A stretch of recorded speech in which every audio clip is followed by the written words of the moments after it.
Baik, karena pembicaranya sudah hadir, acara langsung kita mulai saja. Assalamualaikum. Ya. Assalamualaikum warahmatullahi wabarakatuh. Waalaikumsalam warahmatullahi wabarakatuh. Selamat webinar publik. Semoga yang peserta yang hadir pada workshop kali ini diberikan kesehatan selalu dan tetap aman selama masa pandemi ini ya. Amin. Perkenalkan kembali, saya Bayu Triatmojo selaku moderator dan sebelumnya saya mengucapkan terima kasih atas partisipasinya. Dan sebelum memulai acara kita pada siang hari ini, marilah kita membaca basmalah bersama-sama. Bismillahirrahmanirrahim. Ya, saya akan menjelaskan urutan acara atau susunan acara pada workshop kali ini. Yang pertama adalah pembukaan, kita udah lalui tadi. Kemudian ada sesi materi, pengenalan aplikasi pendukung penulisan karya ilmiah dengan pembicara Bapak Auzi Aswarian Eskom Mkom. Kemudian ada sesi tanya jawab dan penutup. Ya. Baik, langsung saja mungkin kita mulai sesi yang pertama, yaitu materi pengenalan aplikasi pendukung penulisan karya ilmiah. Kepada Pak Auzi, saya persilahkan. Assalamualaikum, selamat siang semuanya. Ini pada sehat semua nggak nih? Semoga ya masih pada. Alhamdulillah sehat. Ada semangat nggak? Atau udah kangen kampus? Kangen kampus. Setengah hati sih pengennya di rumah ya, tapi setengah hati lagi pengennya di kampus, serba salah. Tapi ya gimana, semoga yang terbaik aja bagi kita semua ya. Ini buat ngisi ini sih apa namanya, harapannya sebenarnya ini cuma sharing sedikit saja sebenarnya, karena waktunya cuma 45 menit juga. Nanti mungkin bisa dilengkapi dari yang lain, mungkin kalau ada yang mau di-sharing juga. Intinya adalah ini sebenarnya materi dibuat untuk yang baru memulai. Artinya mungkin ini pengenalan terutama bagi yang ingin menjadi peneliti atau mungkin ingin membuat tulisan lebih bagus, atau mungkin ada juga yang diminta untuk publikasi ke jurnal.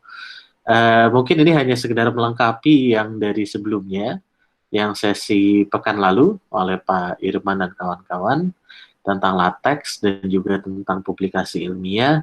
Saya mungkin menjelaskan sedikit saja beberapa tool yang diperlukan biasanya oleh seorang peneliti, terutama di karir di awal-awal. Jadi tentunya ini bukan cuma tentang menulis saja nantinya, tapi juga ada beberapa tools lainnya atau mungkin website yang bisa digunakan untuk mendukung karir kita sebagai dosen atau mungkin peneliti. Semoga aja bermanfaat. Nanti kalau ada diskusi lebih banyak, kita di bagian akhir ada waktu, kita bisa dua arah diskusinya. Tapi sebelumnya saya minta maaf dulu karena saya menggunakan laptop yang baru diservis, dan ternyata setelah diservis jadi install ulang. Jadi semua konfigurasi saya jadi harus saya install ulang lagi, dan belum semuanya berjalan nih. Jadi apa namanya, semoga aja beberapa nanti tetap bisa disampaikan dengan baik. Ini saya dosen di IPB, mungkin intinya mungkin begini. Jadi pertama, masalah tools itu tergantung dari masing-masing orang. Karena kenapa? Tools ini kan sebenarnya ada buat produktivitas, tapi di satu sisi kita perlu waktu buat belajar juga. Yang mana tidak semua tools itu bisa dipelajari dengan mudah. Contohnya misalnya ketika latex kemarin, itu learning curve di bagian awal itu mungkin tinggi, tapi setelah dikuasai dengan bagus, itu nanti kita akan sangat mudah ketika melakukan publikasi, terutama di jurnal-jurnal atau proceeding yang terindeks, yang sudah bagus. Kenapa? Karena kita tidak perlu bikin formatnya, tinggal serahkan semuanya kepada latex. Tapi mungkin ada beberapa juga yang dikejar waktu yang cukup ketat, sehingga tidak mungkin mempelajari latex dalam waktu cepat. Itu ya tidak apa-apa menggunakan Word dan segala macam. intinya adalah tools ini pilihan semuanya. Jadi yang paling penting adalah bukan kita menggunakan semua tools ini, tapi menggunakan tools-tools tersebut sesuai dengan kebutuhan. Jadi kalau kita memang punya kebutuhan yang tertentu, kita tinggal memilih tools yang paling sesuai dengan kita. Kalau kita sanggup untuk semuanya juga tidak masalah. Jadi ini lagi-lagi dikembalikan ke karakter kita masing-masing. Kemudian tools ini ada banyak. Selain yang digunakan untuk nulis, saya nanti mungkin ada sedikit tentang Google Docs, mungkin ada juga. Kalau Overleaf atau LaTeX ini udah di 2 pekan lalu oleh Pak Irman, jadi mungkin tidak terlalu saya ulas. Kemudian juga salah satu kendala kita ketika publish ya, terutama Indonesia nih ya, ketika ke bahasa Inggris itu biasanya ada permasalahan ketika kita terjemahkan, dan ini udah jadi catatan sebenarnya di beberapa publisher. Dan itu pasti ada semua di conference atau di jurnal, pasti ada satu sesi khusus untuk membahas tentang ini. Jadi nanti mungkin saya coba tunjukkan 2 tools yang mungkin bisa kita gunakan. Yang pertama udah saya setting lagi di komputer saya, cuma kedua ini Writeful App saya belum berhasil setting tadi, karena ya tadi ini laptopnya baru nyampe tadi malam jam 12 malam. Kemudian yang ketiga, ini juga ketika udah ke publish ke jurnal internasional atau mungkin ke proceeding internasional, referencing ini tidak dilakukan secara manual kalau bisa, tapi kita menggunakan yang namanya citation manager. Salah satunya adalah Mendeley. Ada yang lain sih, ada Zotero dan kawan-kawannya, tapi kita coba lihat dulu yang Mendeley, karena dia terintegrasi dengan Elsevier. Yang kemudian juga kalau kita ingin punya presence dari penelitian yang kita lakukan, biasanya kita punya ORCID. Ini mungkin sebagian udah punya, tapi bagi yang belum punya, saya rasa tidak ada masalah kalau untuk membuat, terutama kalau untuk meneruskan ke S2, S3, atau mungkin sebagai pelengkap karir, ingin melanjutkan katakanlah ke postdoc, katakanlah Anda bisa melengkapi ORCID ini, dan ini bisa jadi profil utama Anda ketika penelitian. Untuk profil publikasi itu bisa lewat Google Scholar, atau mungkin nanti ada Scopus Author untuk yang publikasi terindeks Scopus, dan untuk review nanti ada lewat Publons. Nanti mungkin bagi yang belum punya akun bisa ikut buat di sini. Untuk sosial media itu bisa menggunakan ResearchGate. Oke. Ini banyak aplikasinya, tapi ini lagi-lagi cuma pengantar saja. Jadi kita tidak sampai mencoba semua aplikasi ini. Saya cuma mungkin menunjukkan apa yang dilakukan dalam konteks saya pribadi. Penggunaan dari Bapak Ibu sekalian nanti mungkin akan berbeda. Jadi silakan disesuaikan dengan kebutuhan yang masing-masing. Dan sangat diharapkan nanti mungkin mencoba-coba beberapa, kalau ada yang memang cocok, itu silahkan digunakan. Kenapa? Karena saya juga nggak mau dilabeli sebagai orang yang mempromosikan tools tertentu. Karena saya juga nggak dapat bayaran dari tools-tools tersebut. Oke, kenapa pakai tools? Intinya adalah ketika kita menjadi peneliti, publikasi adalah tuntutan bagi kita. Ya, misalnya dosen kita butuh ini untuk naik pangkat dan segala macam, mahasiswa butuh untuk lulus, dan kita pun kadang butuh ketika ingin mengajukan hibah atau kesempatan lain, kita butuh publikasi, merilis publikasi dengan cepat dan bagus dan memenuhi standar. Jadi tools ini ada untuk mempermudah proses tersebut. Jadi semakin biasa menggunakan ini, harusnya jadi semakin cepat dalam waktu kita, terutama untuk menulis. Jadi kita bisa meningkatkan effort kita untuk meningkatkan kualitas dari konten atau pelaksanaan dari penelitian itu sendiri, tidak lagi terbebani oleh formatting atau mungkin ditranslasi bahasa Inggris dan segala macam. Jadi tools ini untuk membantu kita di situ.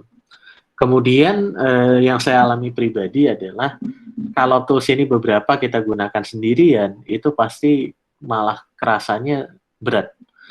Misalnya seperti Mendeley saja. Mendeley itu kalau kita gunakan sendirian bisa.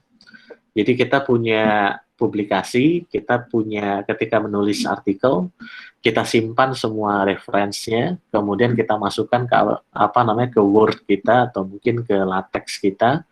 Tapi kalau dilakukan sendirian mungkin nanti kerasanya kok berat banget gitu. Tapi misalnya kalau ini dilakukan bersama mahasiswa bimbingan atau mungkin rekan satu lab, ini jadi enak. Jadi kita punya semacam database referensi yang bisa kita gunakan dalam tulisan kita. Bahkan kita bisa melihat juga katakanlah publikasi apa yang telah dikeluarkan oleh rekan-rekan satu lab.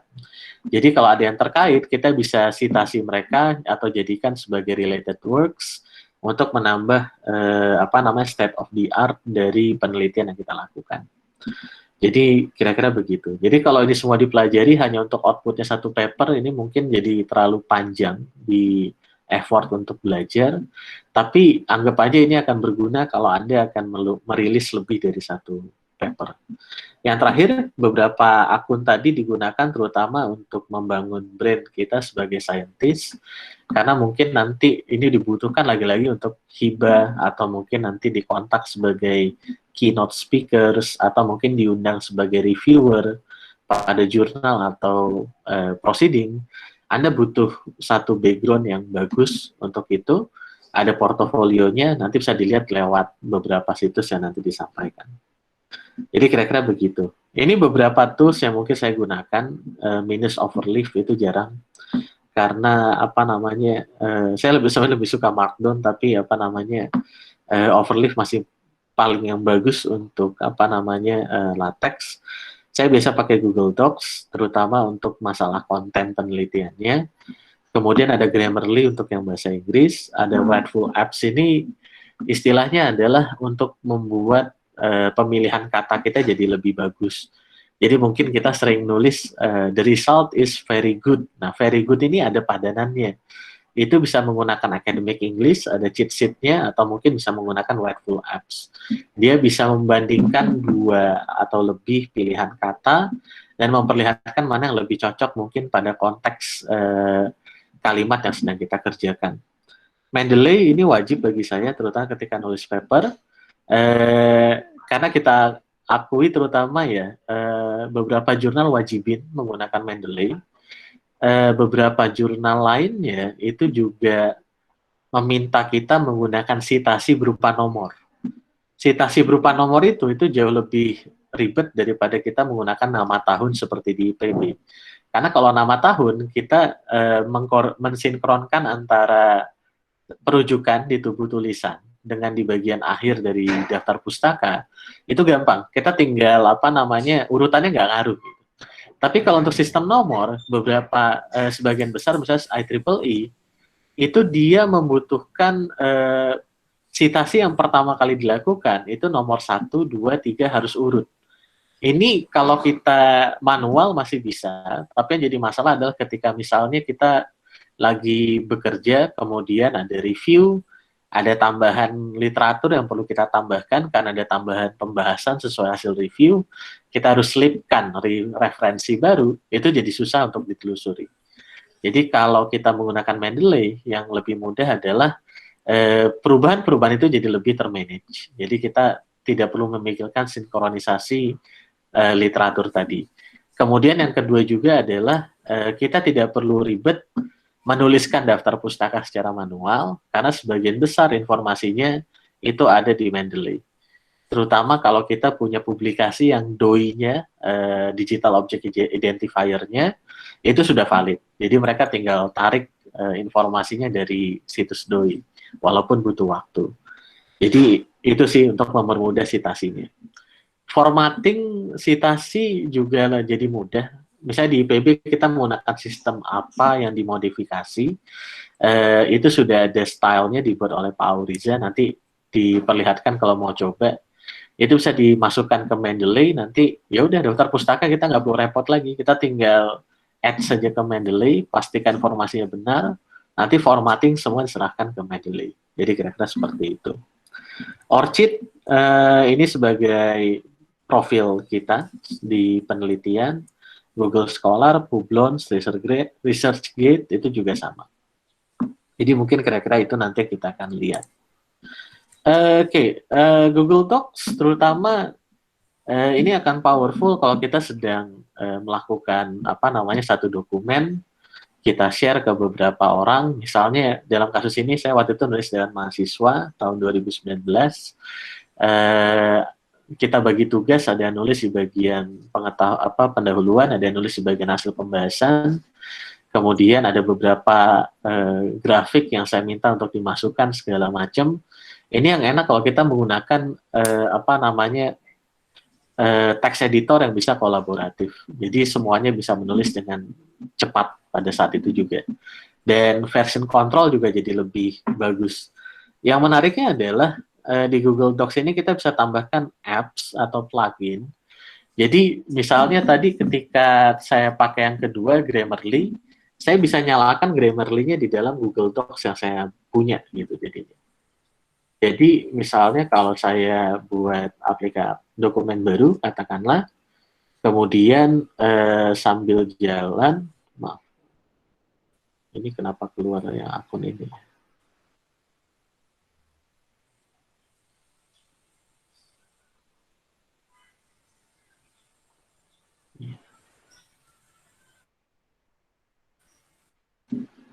Jadi misalnya saya punya tulisan di sini.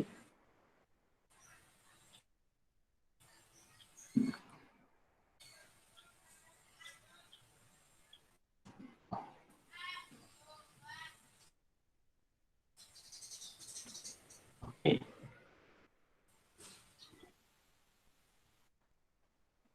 Misalnya abstraknya saya copy saja ke sini. Di sini saya udah pakai Grammarly, saya pasang sebagai plugin dari browser. Saya tinggal turn on.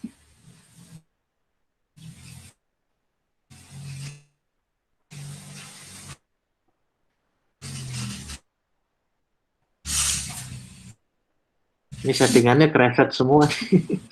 Jadi harus diatur-atur lagi. Ini saya pakai yang premium, tapi nanti kalau mau gunakan yang standar juga nggak ada masalah sih.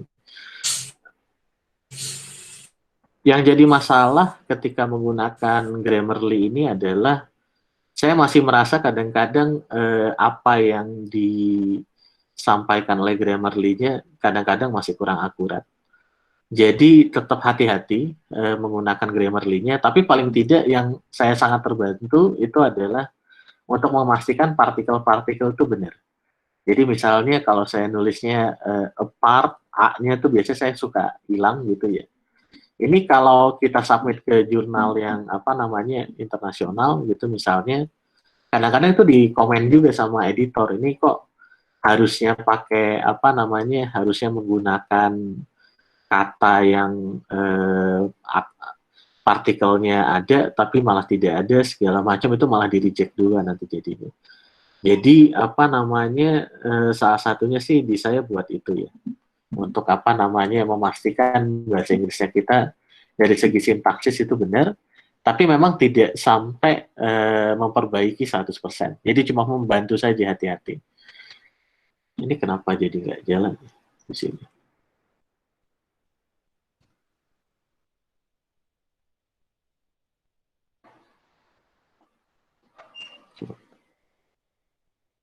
Ini juga kalau sudah masuk ke browser, terutama kalau kita udah punya artikel dalam bahasa Indonesia lebih dulu, kemudian ingin diterjemahkan ke bahasa Inggris, kalau saya yang lakukan sih, kalau bahasa Indonesia ditulis dengan bagus, biasa hasil Google Translate-nya udah bagus, kemudian bahasa Inggrisnya itu saya coba cek baru dengan Grammarly-nya di sini. Ini kalau mau buka aplikasi Grammarly-nya langsung bisa, kalau ada akunnya. Saya kebetulan lagi coba ajukan ke departemen, jadi semoga nanti kalau ada yang mau submit ke konferensi internasional bulan depan nanti bisa meminjam akunnya, tapi akunnya hanya pinjam ya, jadi bukan jadi hak milik, karena lumayan biayanya, tapi itu lumayan untuk kita coba. Jadi misalnya tadi, sorry itu judulnya ya. Ini semoga kelihatan. Jadi kira-kira ini kelihatan apa saja yang perlu diperbaiki dari tulisan yang ada di depan. Saya juga bisa punya goals di sini. Jadi goals ini adalah saya bisa set vocab yang saya gunakan kira-kira seperti apa, tergantung pada audiens dan kondisi di mana saya harus menulis. Jadi kalau di jurnal internasional mungkin saya akan pilih yang expert, formality-nya jadi formal, domainnya saya pilih akademik, tone-nya mungkin jadi analytical. Kalau menulis yang lain mungkin bisa neutral, atau mungkin kalau nulis yang engaging bisa optimistic. Kemudian saya bisa describe atau inform tergantung dari apa namanya gaya tulisan yang kita inginkan. Nanti setelah itu diinikan, nanti dia akan cek lagi dan akan menyesuaikan nanti nilainya. Jadi clarity-nya bagaimana, engagement-nya bagaimana, delivery-nya bagaimana kelihatan. Nah, di sini nanti dia akan kasih 2 saran. Ada 3 sih. Ada yang pertama itu ada yang biru. Sorry, maaf. Ya, biru. Biru itu berarti kita diminta untuk mengubah struktur tulisan. Kalau di bahasa Indonesia itu kan kita biasanya nulisnya pasif ya. Jadi eksperimen dilakukan dengan menggunakan bla bla bla bla bla bla. Setelah itu hasilnya dapat dilihat dan seterusnya. Tapi ketika di bahasa Inggris, terutama untuk yang IEEE, yang diminta itu adalah kalimat aktif yang lebih disarankan. Untuk yang IEEE ya. Untuk yang lain mungkin akan tergantung pada jurnal atau proceeding masing-masing. Tapi karena kita akan menghadapi ICOSICA nanti di bulan depan, submission deadline, di IEEE itu disarankan untuk menggunakan kalimat aktif.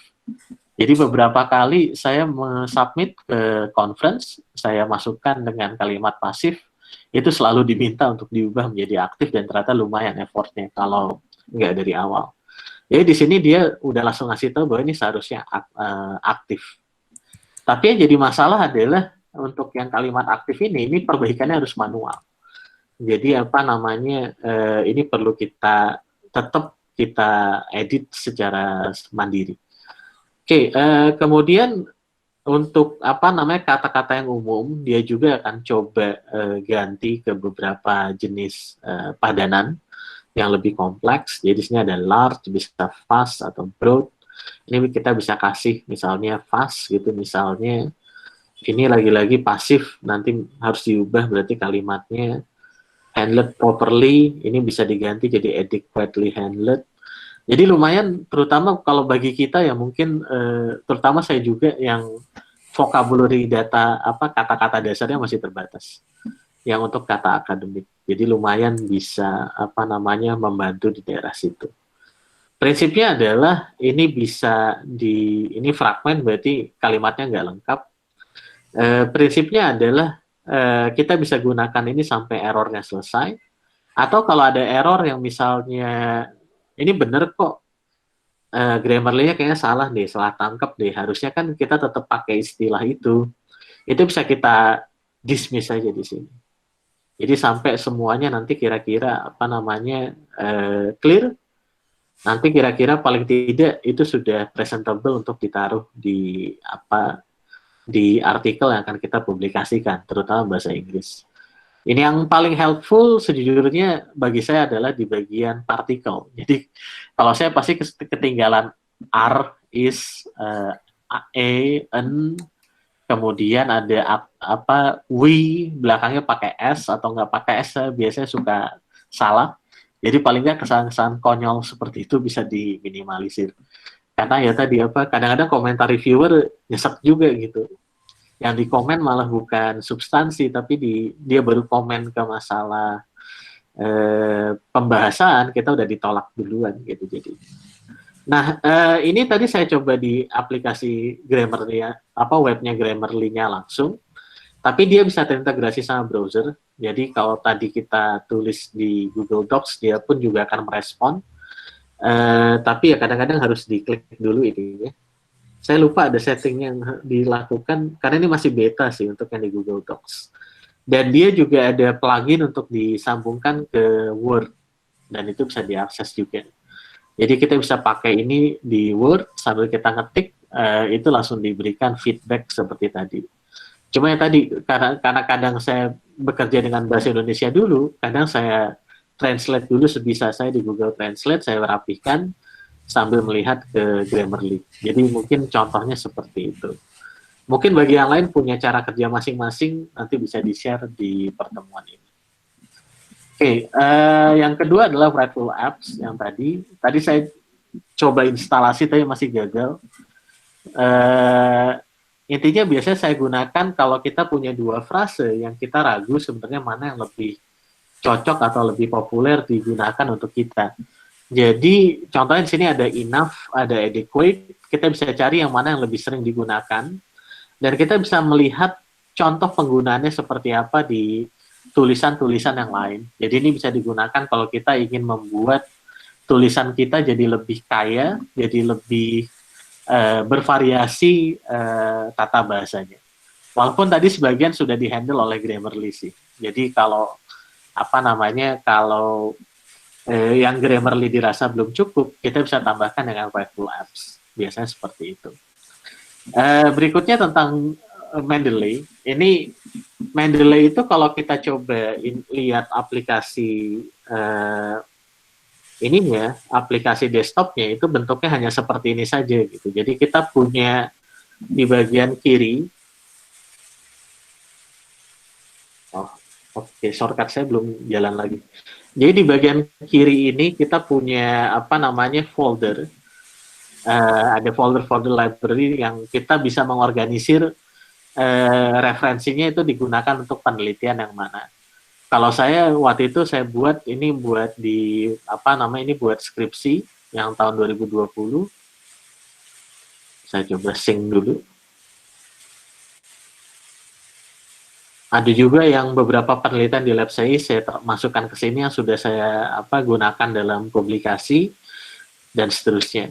Tapi bisa dibilang untuk yang aplikasi desktop ini adalah bank datanya. Tapi kita ketika bekerja sebenarnya agak jarang bekerja di sini gitu. Kenapa? Karena di bagian tools di bagian atas kita punya dua aplikasi lagi, yaitu Web Importer dan ada Word plugin. Kita lebih sering bekerja di sini kalau saya pribadi. Oke, saya coba perlihatkan yang Web Importer dulu. Jadi Web Importer ini dia bekerja sebagai plugin dari browser. Fungsinya adalah ini misalnya kalau saya punya satu artikel, ini yang sedang Bapak Ibu lihat ini Google Drive, Google Sheet yang saya gunakan untuk di bimbingan. Jadi memang banyak yang pakai Trello segala macam kalau untuk bimbingan itu nggak ada masalah juga, bahkan bagus.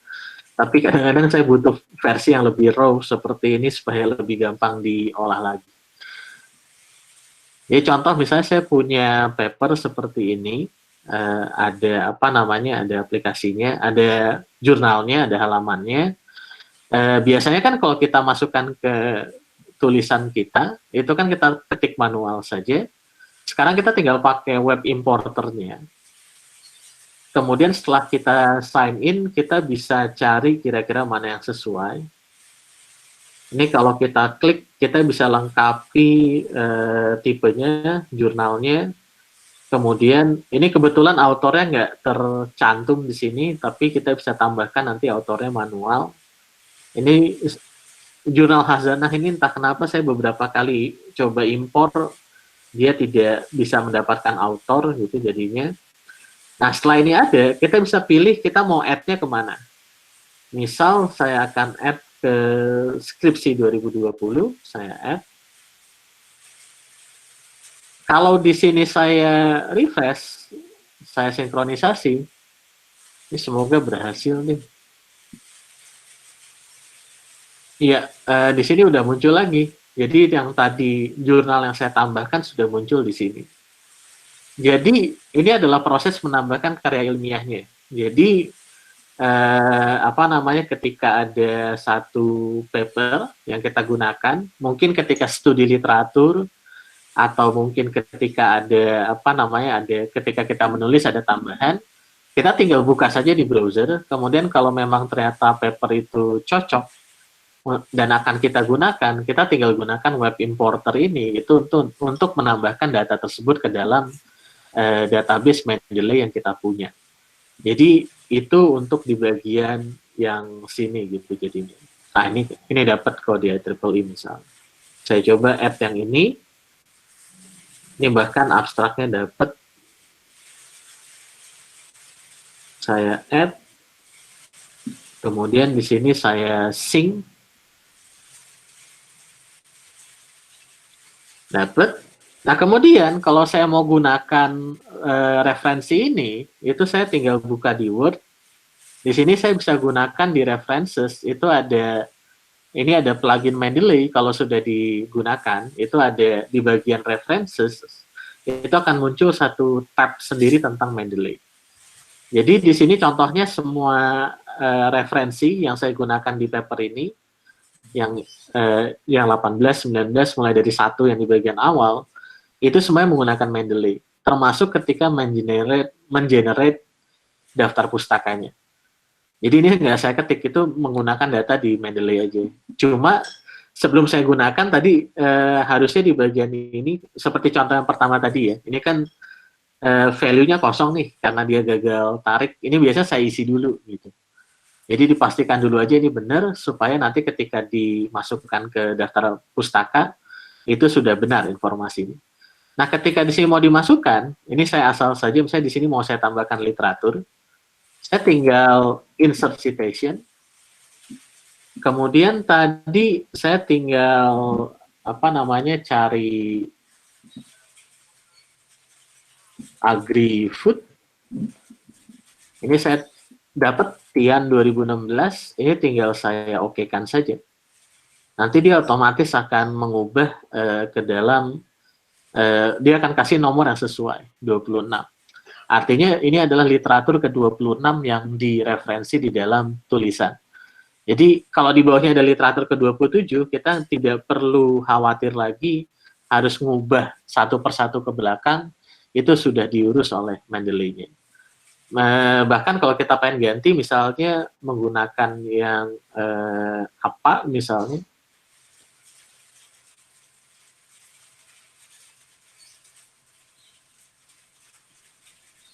nah ini misalnya kayak saya menggunakan yang Association of Psychology, apa, format nama tahun, itu juga langsung terganti secara otomatis. Jadi ya paling tidak mengurangi effort kita lah untuk mengedit hal-hal yang kecil seperti ini, tapi bagi penyedia jurnal atau tempat publikasi itu penting gitu. Jadi ya kita termudahkan untuk ini. Ini biasanya saya kepake banget kalau ada, terutama ketika mengubah seminar skripsi menjadi publikasi. Karena skripsi menggunakan nama tahun, apa, kadang-kadang publikasi meminta IEEE. Jadi ya saya tinggal pencet aja ininya gitu segala macam. Jadi ya memang mahasiswa saya minta juga untuk mempelajari ini.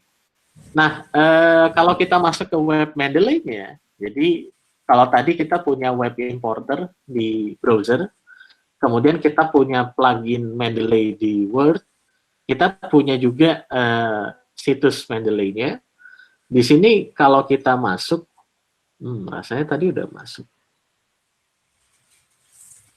Kita sign in. Di sini ada beberapa fitur lagi yang bisa kita gunakan. Jadi kalau yang tadi kan belum terasa ada kolaborasinya. Jadi kalau dengan masuk ke sini kita bisa buat grup namanya. Jadi yang saya buat waktu itu beberapa bulan lalu adalah grup bimbingan. Jadi di grup bimbingan ini kebetulan ada 8 orang termasuk saya. Itu semua literatur yang digunakan itu nanti akan dimasukkan ke ke dokumen skripsi 2020, yang mana semua dokumen yang masuk ke sini itu bisa diakses oleh semua anggota dari grup ini. Jadi misalnya mahasiswa saya sedang membuat tulisan, dia punya literatur dimasukkan ke sini, kemudian mahasiswa udah lulus, saya pengen publikasikan. Ketika publikasikan, yang saya lakukan selama ini adalah saya harus nanya dulu skripsinya mana. Kalau papernya nggak ada, saya harus cari lagi sendiri. Tapi ketika dibuat grup seperti ini, karena semuanya sudah masuk ke karena semuanya sudah masuk ke grup dokumen, saya tinggal akses grup dokumen ini di ya tadi ketika ini saya insert citation, itu sudah termasuk, kita bisa mencari semua paper yang dimasukkan oleh orang lain di dalam grup dokumen ini. Jadi itu sudah ada di sana. Jadi apa namanya, ini berguna kalau kita punya penelitian yang cukup besar dan banyak orang yang terlibat. Jadi siapapun yang menulis publikasi pada akhirnya itu bisa menulis dengan mendapatkan semua resource yang sudah dikembangkan sebelumnya. Ini terutama yang S1 kalau bisa dicoba untuk digunakan. Karena kalau untuk yang S1 yang nulis paper biasanya dosennya. Kalau yang S2 kan biasanya mahasiswanya diperiksa oleh dosen, tapi juga bisa menggunakan. Oke, itu sedikit tentang Mendeley. Beberapa jurnal yang saya coba submit, baik nasional maupun internasional sih, dia udah nge-state, tolong pakai Mendeley untuk apa namanya, untuk referensi. Salah satunya bagi jurnal, benefitnya adalah proses citation counting-nya untuk jurnal tersebut itu jadi lebih mudah. Jadi kalau di Scopus, ngomong-ngomong ini yang buat Elsevier, artinya Mendeley ini juga ada secara nggak langsung punya kaitan ke Scopus. Jadi ini adalah tools yang mereka keluarkan supaya proses citation counting itu jadi lebih mudah. Jadinya seperti itu. Jadi kenapa jurnal-jurnal yang pengen terindeks Scopus rata-rata menggunakan Mendeley, karena ya itu tadi, Mendeley dikeluarkan oleh Elsevier. Elsevier ya afiliasinya dengan Scopus. Jadi ya ini yang kita harus apa namanya hati-hati. Untuk format IPB, kita punya file CSL sendiri atau formatting untuk citation. Ini bisa dilihat di link di atas, nanti bisa dilihat di materinya yang dikirimkan. Ini ada di GitHub-nya dibuat oleh Pak Auriza. Itu nanti ketika di Mendeley-nya, kita tinggal masukkan di apa namanya, di saya agak lupa, kalau nggak salah di preference, semoga aja. Saya agak lupa di mana masukinnya, tapi kita bisa masukkan file CSL tersebut ke dalam Mendeley. Jadi nanti ketika kita mau citation, nanti udah menggunakan format sesuai dengan PPKI yang berlaku di IPB. Ini berlaku buat skripsi, tesis, disertasi berarti. Jadi begitu kira-kira nanti bisa diakses di GitHub-nya Pak Auriza. Terakhir mungkin ini terutama yang S1 dan mungkin sebagian yang S2. Kalau S3 biasanya udah punya, karena udah pernah biasanya rata-rata dosen atau peneliti yang sudah sering penelitian.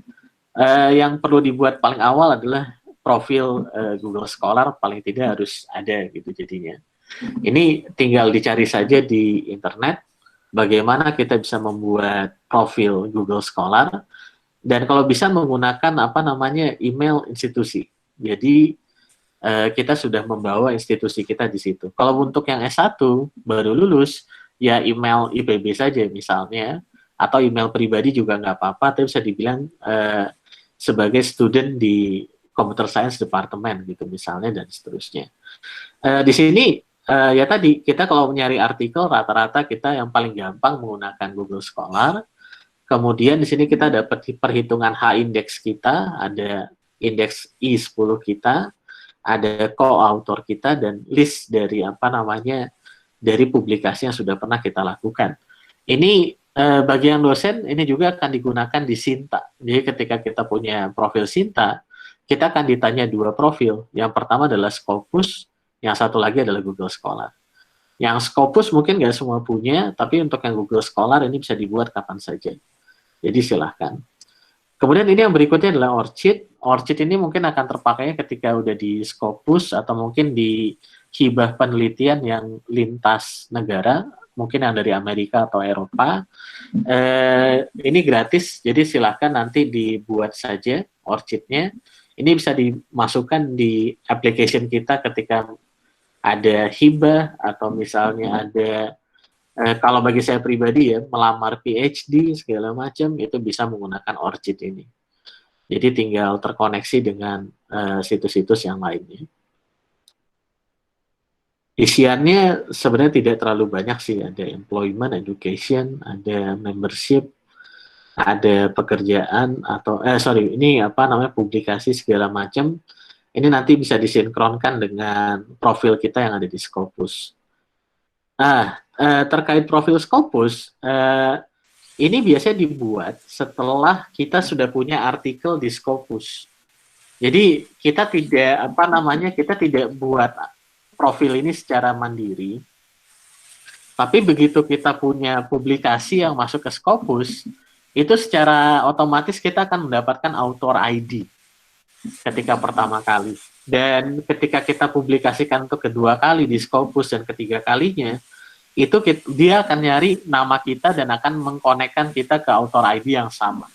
Jadi kita akan punya satu bentuk profile yang itu lengkap, tapi semua data yang ditampilkan di sini adalah data yang dihitung dari Scopus saja.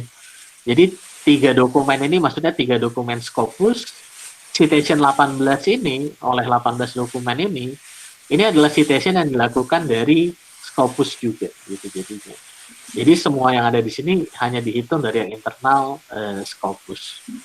Kira-kira sih seperti itu. Jadi nanti kalau udah punya, nanti mungkin bisa dicek. Cara ngeceknya adalah kita ada pakai Scopus Author Search, karena kalau kita mau nyari artikel di Scopus itu berbayar, tapi kalau kita ingin mencari author itu masih gratis. Jadi kita bisa cari, misalnya di sini, kalau saya cari nama saya search, nah ini keluar, kalau di nama ini saya klik, di bagian atas saya dapat ada author ID sebenarnya 5620431270. Ini adalah author ID saya yang diassign oleh Scopus. Kapan ini digunakan? Ini bisa digunakan tadi ketika kita mau sinkron ke beberapa web lain. Untuk di Indonesia itu termasuk sinkron ke Sinta. Jadi kalau kita punya akun di Sinta, ini bagi yang belum punya dan dosen sebisa mungkin daftar. Nanti di sini ada, ini saya ngomong-ngomong harus push rank, jangan kalah sama mahasiswa, masih 30.000. Ini belum update soal Scopusnya, sama ada beberapa citation belum masuk. Nah di sini di update profile, di sini ada Scopus author ID yang tadi. Jadi jangan lupa itu dikaitkan ke Sinta kita supaya kita bisa mendapatkan profile untuk yang Scopusnya. Kalau untuk yang Google Scholar itu juga punya, ada di bagian URL. Kalau yang saya tadi misalnya saya cari masanya, ini diklik. Di sini ada CKL2XT segala macam sampai J. Ini bisa saya copy nanti ke sini. Kemudian setelah itu memang akan butuh beberapa waktu, tapi nanti semua publikasi kita yang terindeks baik di Google Scholar maupun di Scopus itu akan masuk ke statistik dari Sinta kita.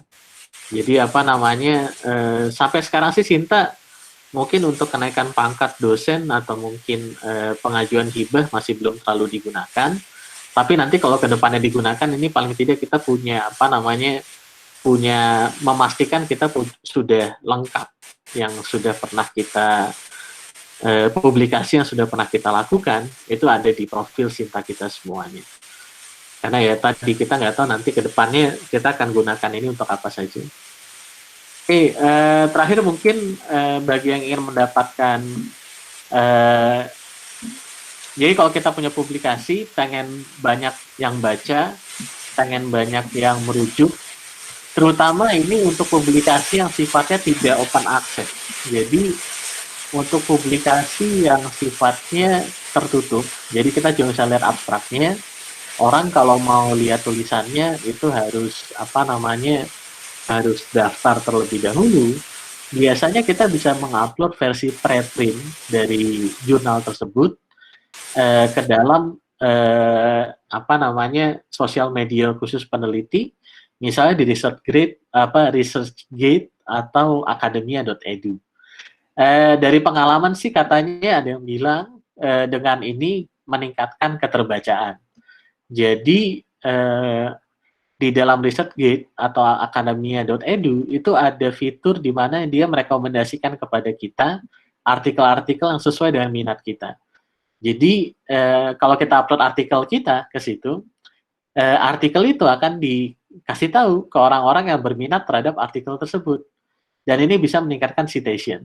Jadi apa namanya, ini bagus terutama kalau kita ingin membangun profil kita sebagai peneliti, yang mana salah satunya adalah dilihat dari berapa banyak kita disitasi, indeks H10-nya berapa, dan seterusnya. Jadi seperti itu kira-kira untuk yang research gauge. Kalau untuk profesional, ini lebih connect ke komunitas yang profesionalnya. Saran saya tetap masih menyarankan untuk LinkedIn sih dan Twitter. Untuk LinkedIn, kita bisa masukkan publication di situ, kita bisa masukkan penghargaan, ada aktivitas kita sehari-hari sebagai akademisi. Ini berguna biasanya nanti kalau apa namanya ada tawaran tentang project atau mungkin apa namanya dapat akses ke industri katakanlah, itu bisa dari sini. Termasuk info-info dari industri segala macam itu bisa dari sini. Jadi apa namanya jangan lupa untuk dijaga akun-akun seperti ini. Itu mungkin jadi bagi yang belum baru mulai di akademisi, saran saya adalah tadi segera buat Google Scholar, buat Orchid, lengkapi saja sebisanya dengan semua yang sudah dilakukan sampai saat ini. Buat ResearchGate, buat LinkedIn, satu lagi ada Publons. Publons itu buat apa reviewer. Cuma jadi masalah tempat saya nge-review nggak pakai Publons, jadi Publons saya masih kosong. Jadi biasanya mereka kalau jurnalnya bagus-bagus, mereka akan minta akun Publons. Nanti kalau kita punya akun di Publons, nanti di situ akan muncul riwayat review kita. Jadi kita bisa ngelihat dengan gampang rekap artikel yang kita review itu sudah berapa artikel, di paper mana saja dan seterusnya. Kalau saya masih kosong karena ya tadi apa tempat jurnal dan conference yang saya mereview biasanya nggak pakai Publons.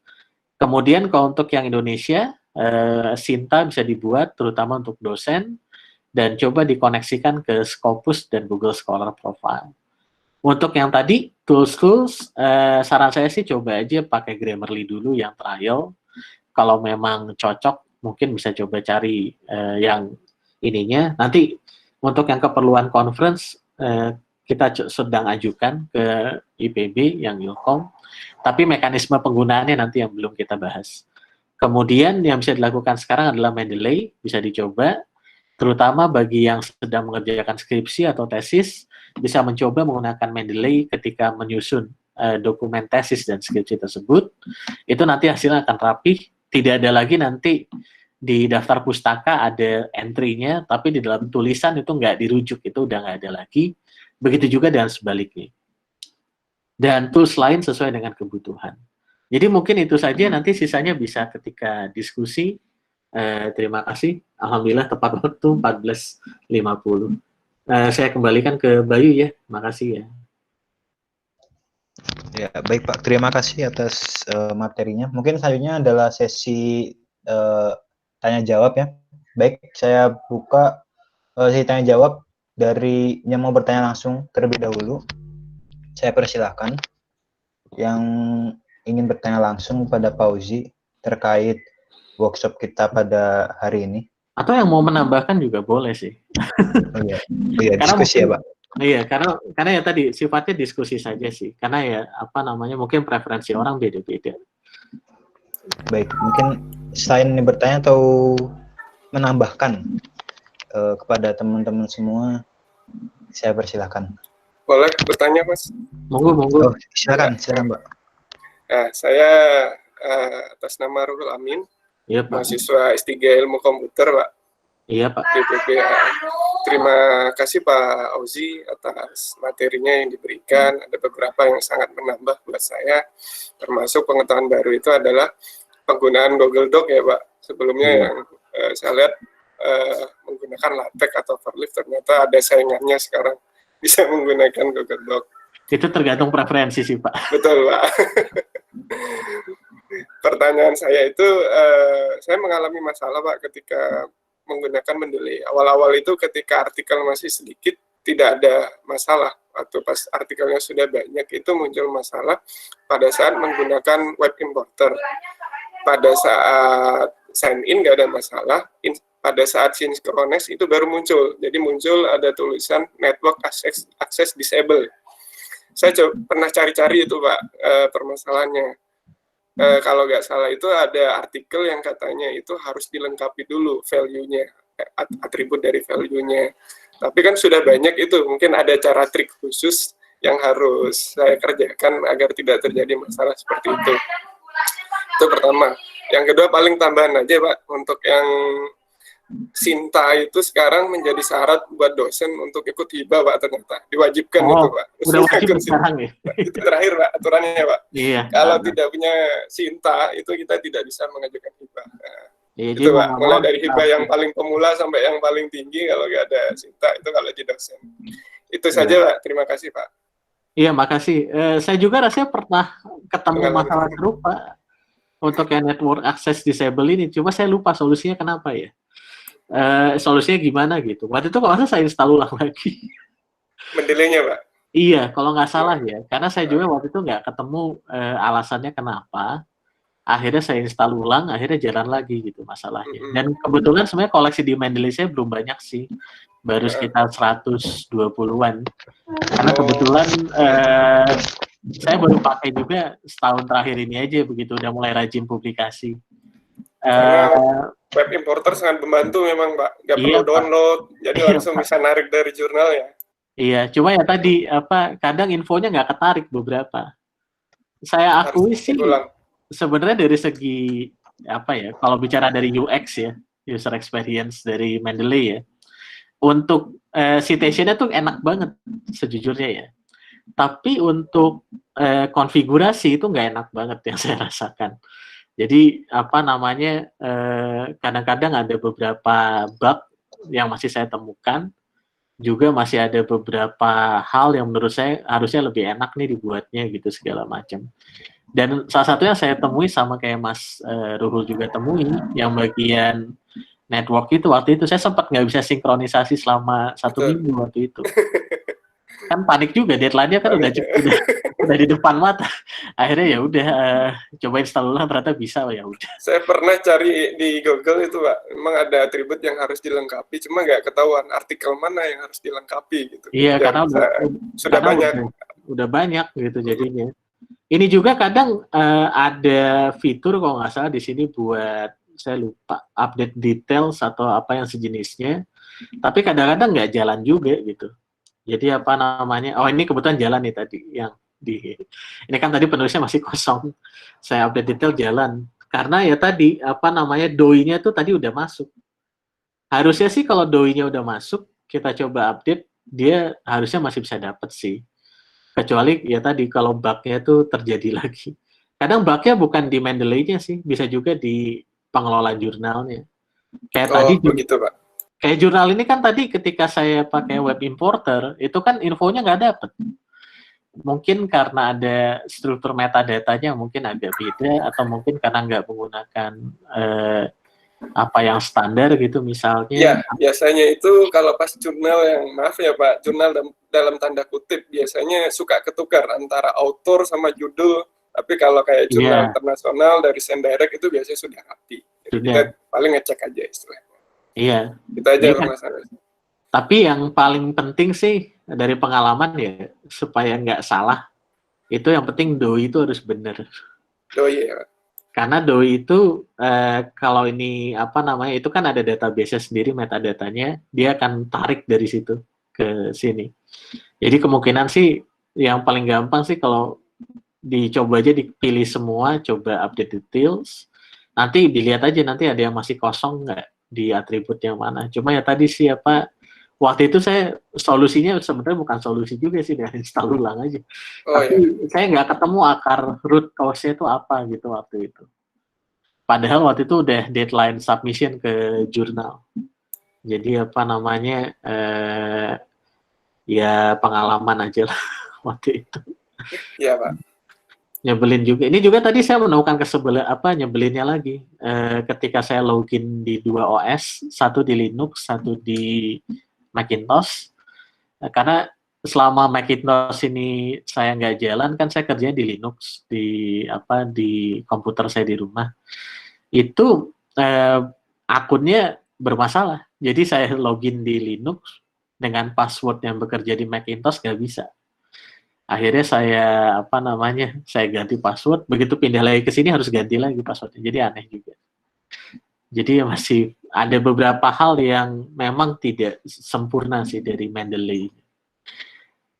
Jadi ya kita mau nggak mau belajar menghadapi ketidaksempurnaan itu dengan untuk dapetin yang bagusnya tadi, yaitu ketika kita memastikan referensi kita tuh bener gitu. Jadi Siap. iya. Makasih Mas sharingnya ya, terutama untuk yang Sinta. Ini kebetulan Sama-sama, Pak. kalau saya S2 soalnya belum bisa mengajukan hibah.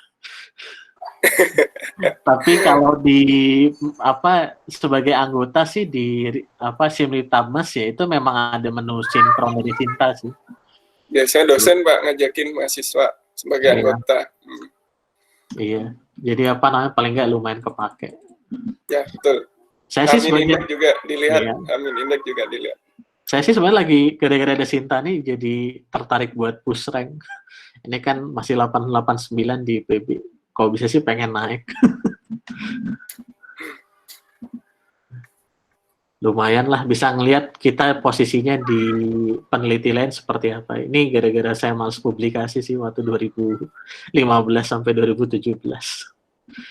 Gitu Pak, makasih ya Pak. Ya, sama-sama Pak. Nah, kalau saya tapi overlift nggak make, kenapa? Karena mahasiswa saya S1 Pak. Mahasiswa S1 biasanya agak males pakai latex. Betul. Tapi kalau ada mahasiswa doktoral atau master, biasanya kalau nanti udah bisa bimbing, saya paksa pakai overlift. Karena target jurnalnya pasti lebih tinggi lagi daripada yang S1. Betul. Itu mungkin saya kembalikan ke Mas Bayu. Ya, baik Pak, terima kasih Mas Ruhul juga atas sharing-sharingnya. Mungkin ada yang ingin berdiskusi kembali dengan Pak Ozi, saya persilahkan.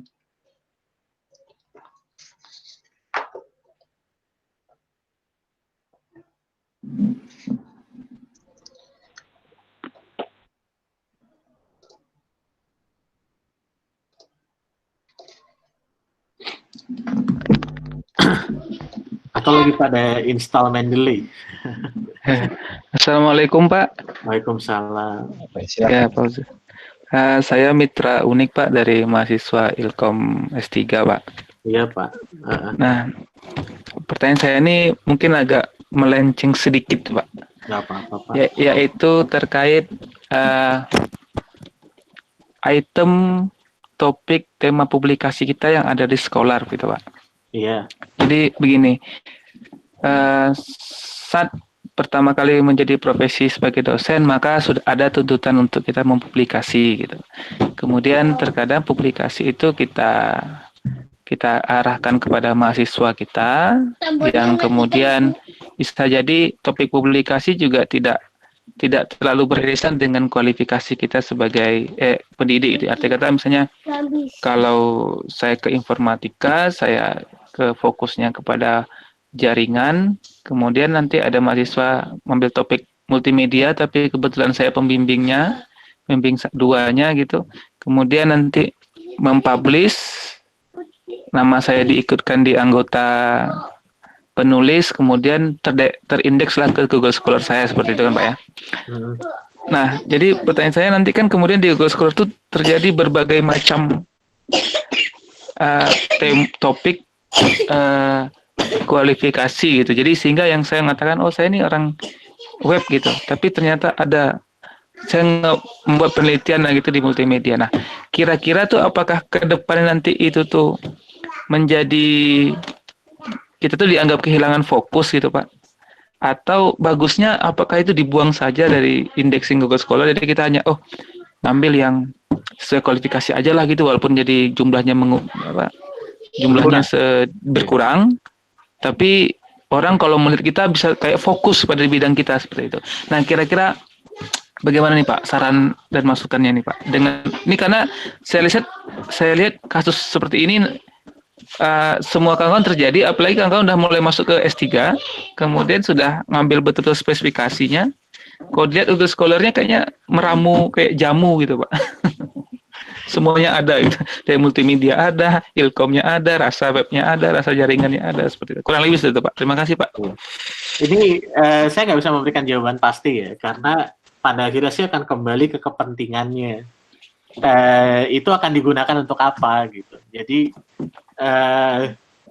kalau saya pribadi, saya pun juga sempat melakukan hal seperti itu dalam artian, tapi semuanya tetap masih dalam rangka ilmu komputer gitu ya. Jadi apa namanya, saya nggak sampai melakukan penelitian bidang biologi, katakanlah ada percobaan. Tapi saya pernah melakukan penelitian untuk membuat instalasi augmented reality untuk anotasi morfologi serangga gitu misalnya. Itu kan sebenarnya topik lintas disiplin ya. Tapi apa namanya? Tapi benang merahnya kalau buat saya sih adalah saya kebetulan spesialisasinya kan di interaksi manusia komputer.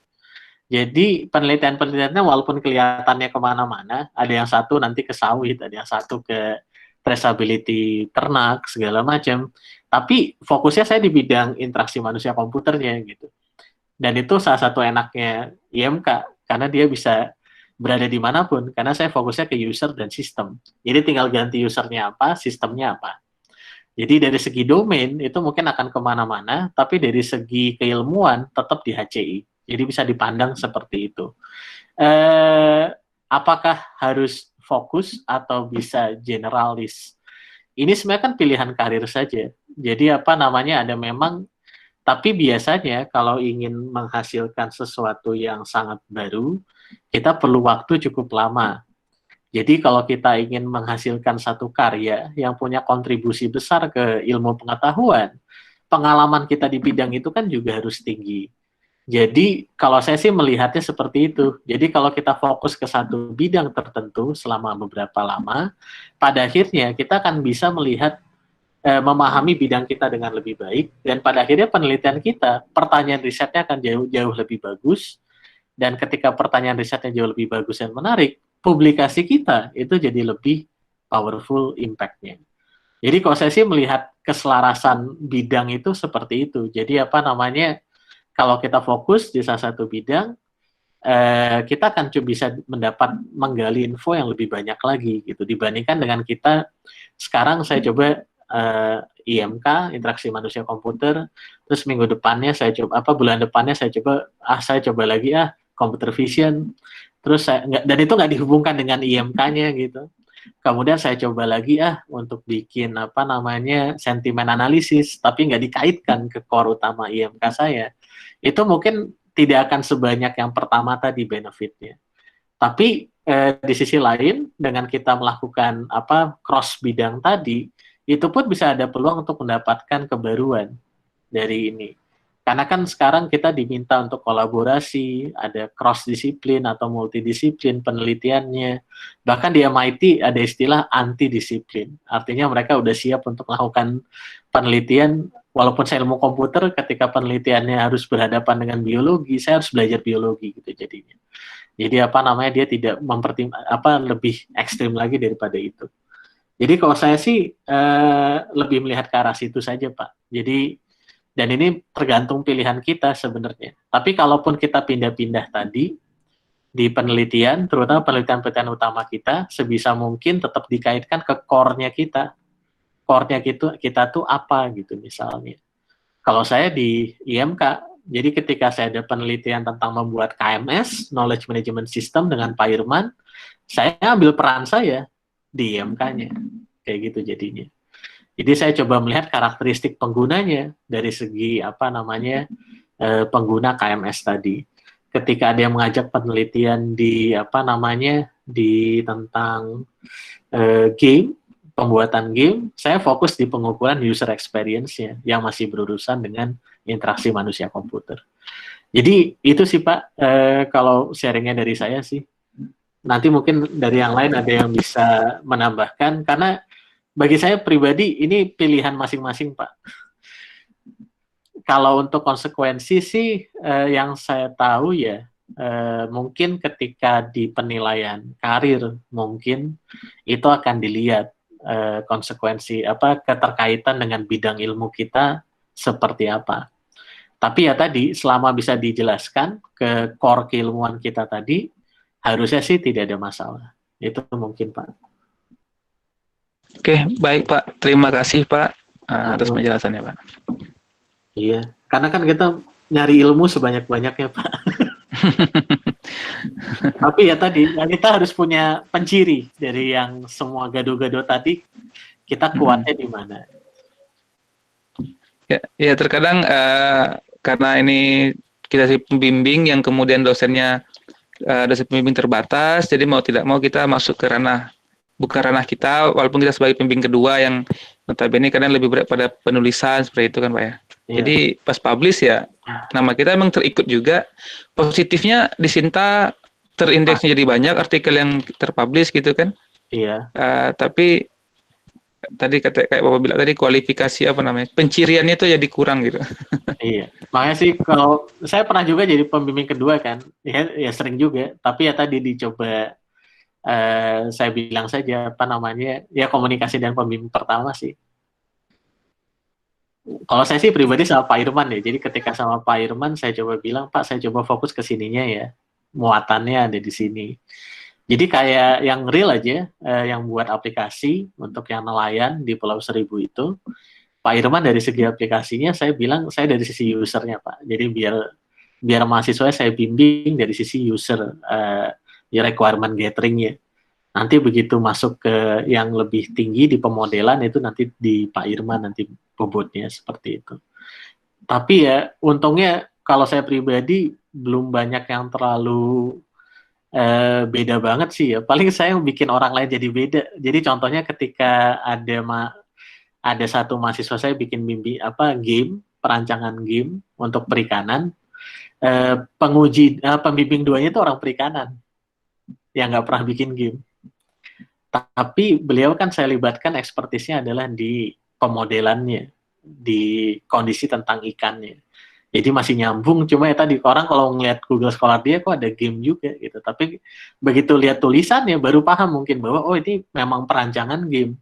Tapi unsur siklus ikan yang realnya itu pun juga kental di situ gitu. Jadi perannya tetap kelihatan sebisa mungkin. Jadi sebisa mungkin sih walaupun topiknya beda, pembimbing dua juga tetap punya kekhasan di situ yang terlihat di tulisan. Itu sih. Kalau saya sih sarannya mungkin gitu ya Pak. Ini tergantung masing-masing tempat. Oke Pak, terima kasih Pak. Sama-sama. Makasih Pak. Ya. Siapa tuh? Ya baik Pak. Asisten. Terima kasih Pak atas diskusinya. Apakah ada yang mungkin ingin bertanya kembali atau berdiskusi kembali dengan Pak Uzi? Atau nambahkan mungkin itu boleh juga. Saya sejujurnya bukan pengguna LaTeX sih. Jadi masih harus belajar banyak sih di di LaTeX. Soalnya learning curve-nya itu terlalu tinggi buat saya. Jadi karena belum ada waktu dedicated untuk belajar itu jadi belum. Tapi kalau udah S3 kayaknya bakal belajar mau nggak mau. Baik Pak. Mungkin sebelum ada yang tanya lagi, saya ingatkan lagi ya bahwa ada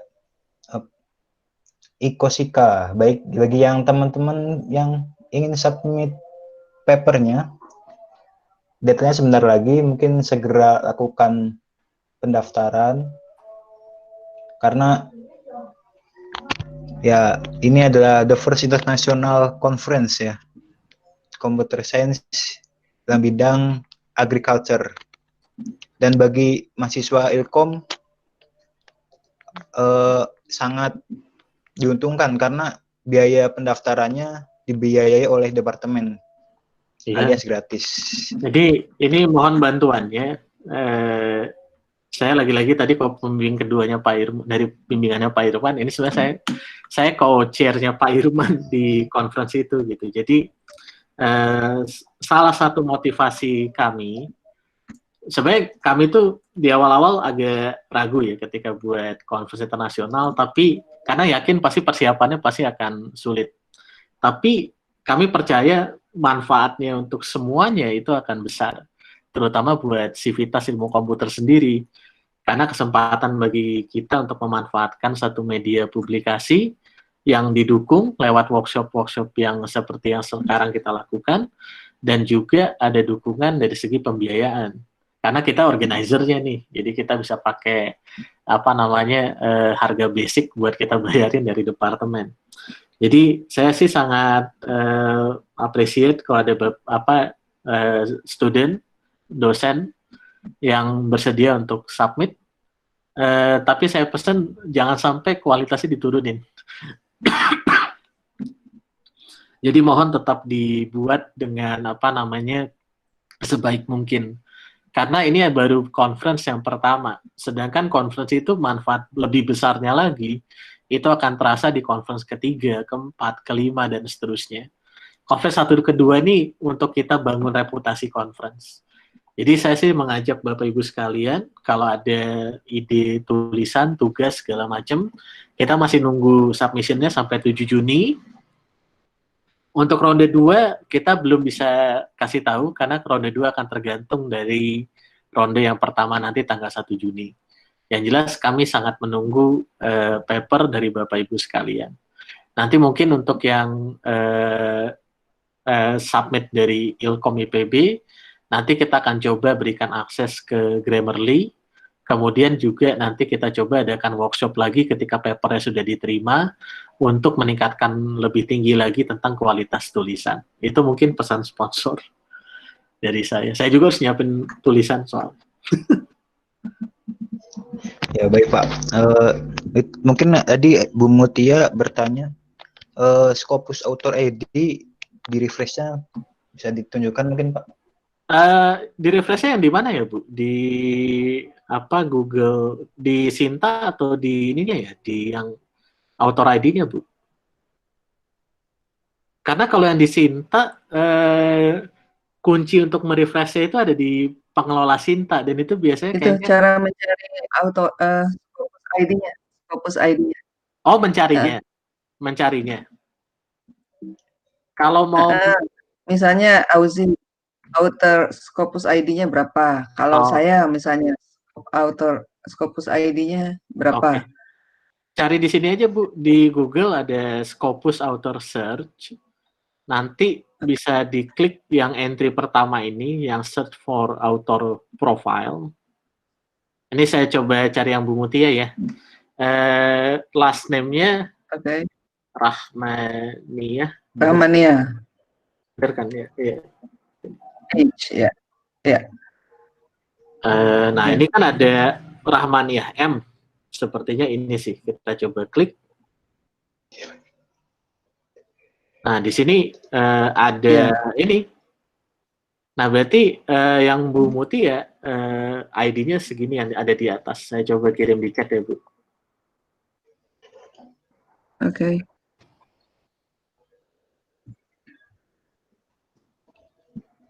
Nah, ini nanti tinggal dimasukkan ke Sinta, Bu. Jadi di Sinta bisa naik rank. Apalagi udah ada 4.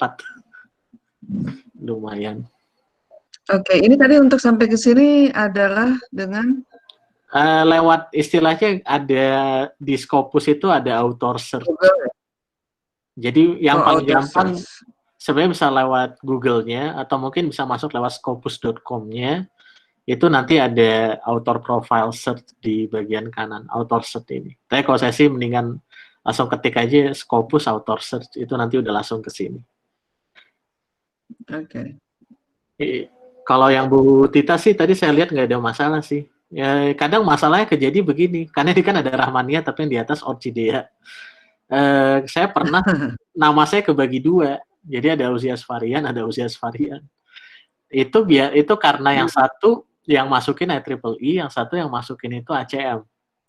Jadi begitu masuk dia nggak nyatu. Nah itu kalau udah begitu kita harus kontak ke Scopusnya waktu itu. Dan buat di merge akunnya jadi satu. Tapi kalau yang Bu Mutia sih nggak ada masalah di sini. Udah cuma ada satu di sini.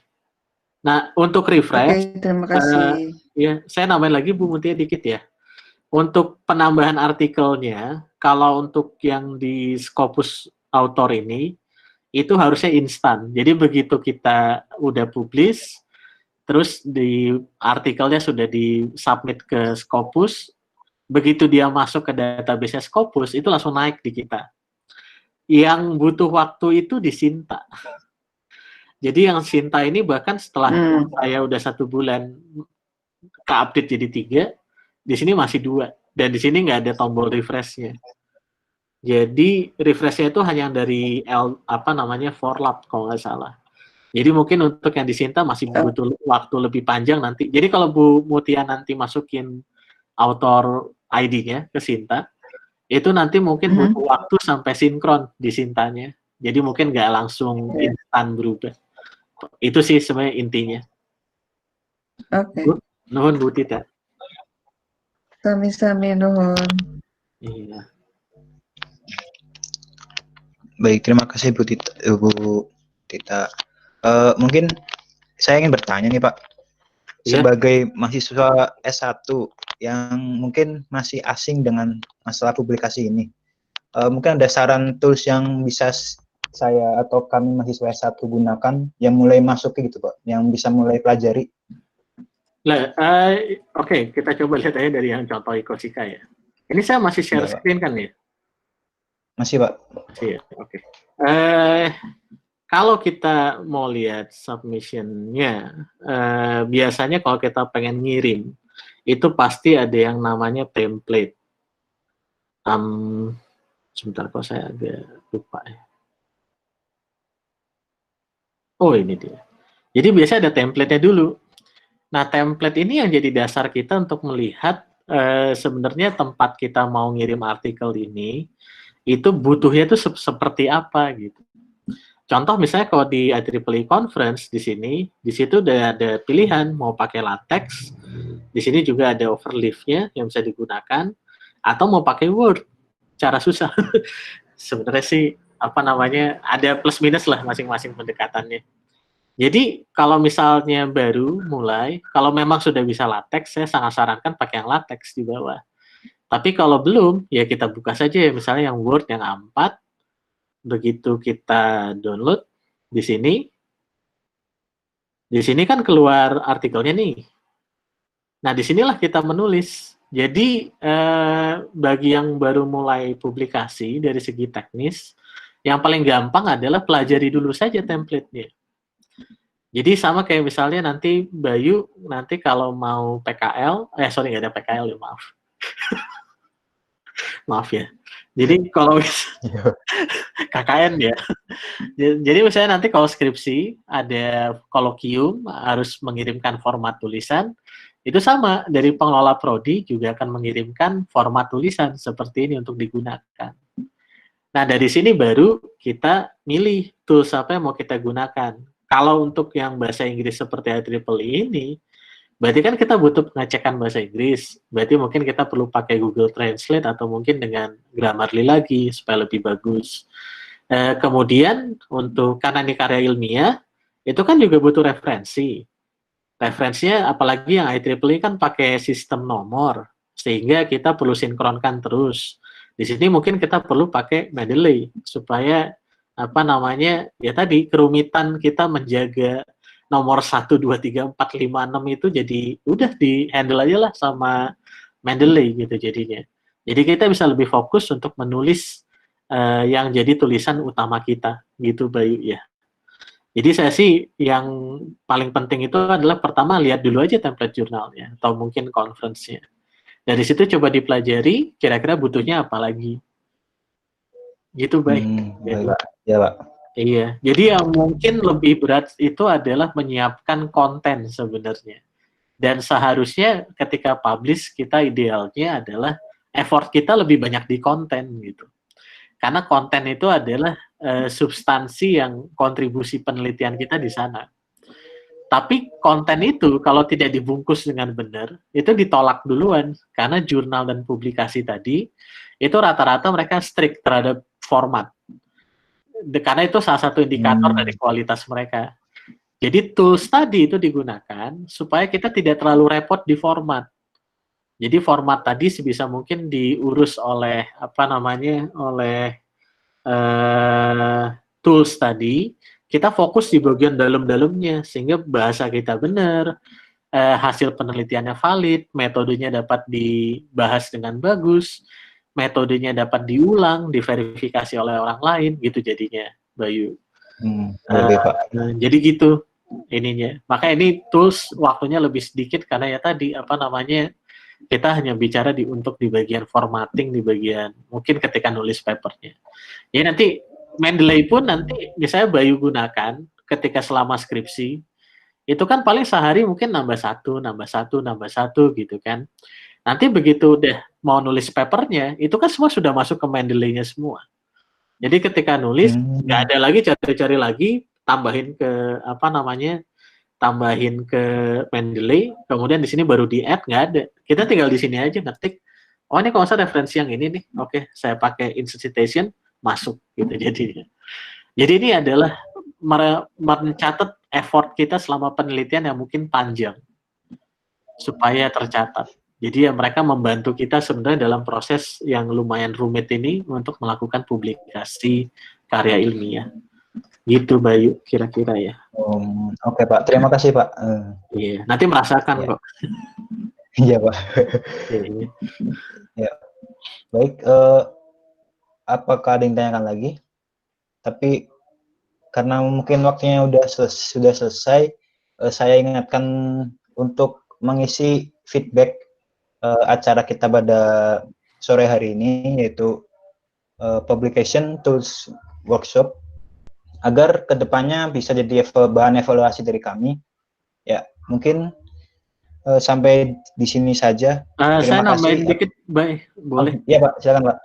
Karena mungkin ada yang bertanya tentang workshop yang terakhirnya. Yang terakhir itu kan kita rencana ada writing workshop untuk disubmit ke Icosika ya. Ini nanti digeser ke bulan Juni, tapi tanggalnya nanti akan diberitahukan setelah Lebaran karena sedang dibahas oleh tim mata kuliahnya. Jadi saya sarankan bagi Bapak Ibu yang ingin submit ke Icosika, sekarang siapkan dulu saja draft penelitiannya, mau itu bahasa Indonesia atau bahasa Inggris. Jadi nanti karena ketika di workshop, formatnya adalah kita sudah membedah tulisan yang kita buat. Jadi itu bukan workshop menulis dari awal, tapi workshop untuk meningkatkan tulisan yang kita sudah punya. Jadi untuk ide riset, atau mungkin ada tugas praktikum, atau mungkin skripsi, atau bagian dari tesis yang mau dipublish, untuk draftnya dibuat saja sekarang dengan menggunakan template IEEE yang ada di website. Jadi ketika nanti bulan Juni, itu ada workshopnya, kita sudah punya draft tulisan yang cukup bagus, nanti tinggal kita perkuat di hal-hal yang mungkin kita masih kurang. Itu mungkin ya tambahannya Bayu. Makasih. Iya Pak, baik, terima kasih Pak atas tambahannya. Baik, karena waktu sudah sampai yang ditentukan, Maghrib. Ya. Baik, saya tutup sampai di sini. Terima kasih atas partisipasinya teman-teman semua, Bapak-bapak, Ibu-ibu, dan terima kasih atas materi disampaikan pada Pak Auzi. Semoga materi tadi atau sharing session tadi bisa bermanfaat untuk kita semua. Amin. Ya. Baik, untuk menutup acara pada sore hari ini, alangkah lebih baiknya membaca hamdalah bersama-sama. Alhamdulillahirrahmanirrahim. Ya. Apabila ada kekurangan saya mohon maaf. Wassalamualaikum warahmatullahi wabarakatuh. Waalaikumsalam warahmatullahi wabarakatuh. Yuk, sehat-sehat semuanya ya. Sampai ketemu lagi. Sampai ketemu lagi juga Pak. Iya. Di kampus. Iya nih.